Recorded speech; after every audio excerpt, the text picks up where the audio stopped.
Ayan guys, so ngayon na naman tayo ulit magbablog. Ayan, so ngayon pala guys ay may sinulat po tayo ngayon sa DMB. Ayan, na round 1 hanggang round 5. Ayan, so tignan nyo guys yung score ko. Ayan no. Ayan, ang pinakauna kong score dito sa round 1 ayan no ay 390. Panalawang round ang score ko ay 585.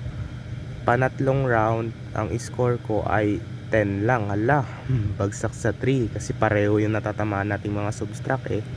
Sa round 4 pala, round 4 pangapat na round 90 lang ang score ko. Pang limang round 255 na score ko. So tama na guys kasi medyo mahirap eh. Medyo mahirap. Ayan, so ano ba yan guys no? Subtract. Ayan na, so okay na yan guys, hanggang round 5 na lang yung DMB guys. So ayan, pupaulit-ulit tayo eh na larong DMB.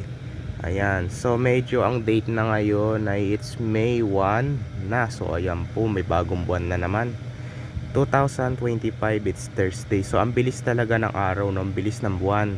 O May na agad, nung January pa lang ang bilis na, May na agad no, Mayo. Yan, tapos na mag-April, May na. Ayan, sa susunod na June, pasukan na namin. So isang buwan na lang yung bakasyon namin, pasukan na namin. So kailangan ko na to pag-reviewin. Ayan, kailangan ko na pala mag-review para kasi sa susunod grade 4 na ako. Ayan, pang umaga na yung ano ko, pasok ko. Kasi nung grade 3 ako no, diba yung pinakita ko sa inyo mga score ko, pang hapon pa lang pasok ko. So ngayon pang umaga na ako sa susunod na pasukan na grade 4 ako. Sa tenement na ako mag-aaral eh. So ayan po.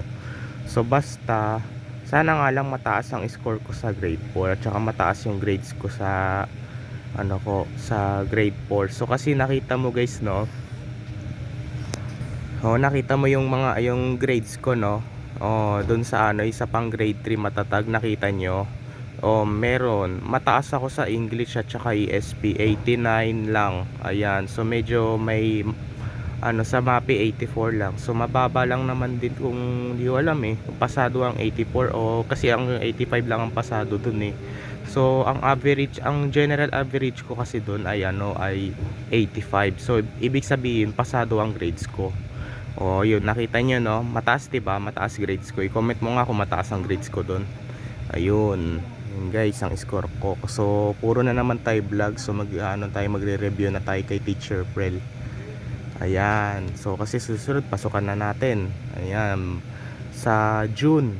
Yun, May pa lang ngayon eh. Sa June na yung pasukan namin. Kasi nung nakaraan nakapasok na ako ng July 29 eh. O nung 2024. Ayun. Bye, yun lang.